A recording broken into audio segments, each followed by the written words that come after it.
सोचिए कि आप फ्लाइट में ट्रैवल कर रहे हैं और आपको अचानक पता चले कि जिस फ्लाइट में आप बैठे हैं उसका पायलट गांजा पीकर फ्लाइट उड़ा रहा है। ये कोई फिल्मी कहानी नहीं है, ये एक डरावना सच है। जी हाँ, थाईलैंड से दिल्ली आ रही एयर इंडिया की AI2379 फ्लाइट का पायलट गांजा पीते हुए फ्लाइट उड़ाते पकड़ा गया है और इस बात का खुलासा तब हुआ जब फ्लाइट अचानक 300 फीट नीचे जा गिरी। इस फ्लाइट में 145 यात्री सफर कर रहे थे। हादसा 4 अगस्त को हुआ। अब जब इस मामले में इन्वेस्टिगेशन हुई तो खुलासा हुआ कि पायलट इन कमांड का मैरिजुआना टेस्ट पॉजिटिव आया है। जरा सोचिए ये कितनी बड़ी लापरवाही है। इस फ्लाइट में बैठे 17 लोग घायल हो गए थे। ये हादसा और भी ज्यादा डरावना हो सकता था। अब सवाल ये है कि क्या फ्लाइट का पायलट गांजा पीकर या किसी भी तरह का नशा करके फ्लाइट उड़ा सकता है? क्या इसके लिए कोई रूल्स एंड रेगुलेशंस नहीं होते? एक पायलट के सर पर उन तमाम लोगों की जिम्मेदारी होती है जो फ्लाइट में सवार होते हैं। ऐसे में क्या उस पायलट की जिम्मेदारी कोई तय नहीं करता? चलिए आज इस वीडियो में हम आपको बताते हैं DGCA के पायलट्स के लिए क्या रूल हैं। सबसे पहले बताते हैं थाईलैंड से दिल्ली आने वाली फ्लाइट में 4 अगस्त को आखिर हुआ क्या था। दरअसल 4 अगस्त की रात फुकेत से दिल्ली आ रही एयर इंडिया की फ्लाइट AI2379 ने सबको डरा दिया। 145 यात्रियों को लेकर उड़ रही एयरबस A320 उड़ीसा के ऊपर अचानक 300 फीट नीचे गिर गई। इस झटके में 4 क्रू मेंबर समेत 17 लोग घायल हो गए। पहले लगा ये सिर्फ तकनीकी खराबी है, लेकिन अब मीडिया रिपोर्ट्स के मुताबिक इस फ्लाइट के पायलट इन कमांड का डोप टेस्ट पॉजिटिव पाया गया है।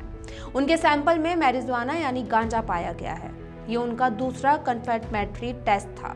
इस मामले को लेकर नागरिक उड्डयन मंत्रालय ने अभी तक इस लैब रिपोर्ट पर कोई टिप्पणी नहीं की है। मंत्रालय ने पहले ही कहा था कि फाइनल रिपोर्ट आने तक इंतजार किया जाए। वहीं एयर इंडिया ने सख्त कार्रवाई करते हुए दोनों को पायलट को निकाल दिया है। अब बात करते हैं DGCA के नियम क्या कहते हैं। पहला, जीरो टॉलरेंस पॉलिसी। पायलट के लिए शराब, ड्रग्स या किसी भी तरह के नशीले पदार्थ का सेवन सख्त मना है। उड़ान से 12 घंटे पहले तक शराब भी नहीं पी जा सकती।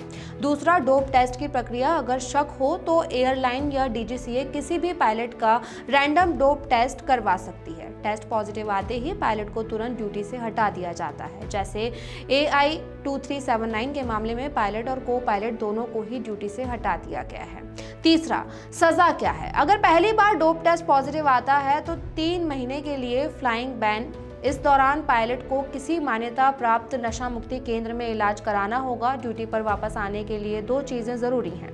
नेगेटिव कन्फर्मेटरी टेस्ट, एयरलाइन के मेडिकल इंचार्ज से फिटनेस सर्टिफिकेट। इंडस्ट्री के लोग कह रहे हैं कि इस पूरे प्रोसेस में 6 से 8 महीने लग जाते हैं। चौथा, अगर दोबारा पकड़ा गया तो लाइसेंस 3 साल के लिए सस्पेंड। तीसरी बार तो लाइसेंस हमेशा के लिए रद्द कर दिया जाता है। मतलब DGCA का संदेश साफ है, कॉकपिट में लापरवाही की कोई गुंजाइश नहीं है। 145 जिंदगियां उस पर पायलट के भरोसे होती हैं। अब बताते हैं क्या है ड्रग टेस्टिंग के नियम। DGCA के सिविल एविएशन रिक्वायरमेंट के सेक्शन 5 में एयर सेफ्टी सीरीज है। इसी में फ्लाइट ब्लू स्टैंडर्ड पार्ट 3 में प्रावधान किया गया है कि फ्लाइट क्रू का अल्कोहल और साइकोएक्टिव सब्सटेंस टेस्ट किया जाएगा। इसे लेकर सितंबर 2021 में भी DGCA ने ड्रग टेस्ट से जुड़े नियम लागू किए थे, जो 31 जनवरी 2022 से लागू हैं। ये नियम मुख्य तौर पर पायलटों और एयर ट्रैफिक कंट्रोलरों के लिए हैं, लेकिन रखरखाव, इंजीनियरों, प्रशिक्षकों, पायलटों तथा अन्य जिम्मेदारियां निभाने वाले कर्मचारियों पर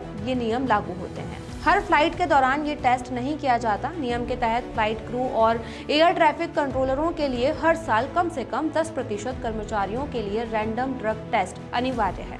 हालांकि हर कोई सुरक्षा संबंधी घटना होती है तो इसे अनिवार्य तौर पर करना होता है। अगर किसी पायलट या कर्मचारी पर शक है तो भी इस टेस्ट को किया जा सकता है। खास बात यह है कि इसके लिए पायलट या कोई भी संबंधित कर्मचारी इनकार नहीं कर सकता। ड्रग टेस्ट की प्रक्रिया क्या होती है वो भी जान लीजिए। पायलट या संबंधित कर्मचारी के यूरिन या ब्लड का सैंपल लिया जाता है। इसे 2 अलग अलग कंटेनरों में रखा जाता है। पहले कंटेनर की जांच तुरंत की जाती है। अगर रिपोर्ट नॉन नेगेटिव आए तो साइकोएक्टिव सब्सटेंस की मौजूदगी का संकेत मिलता है।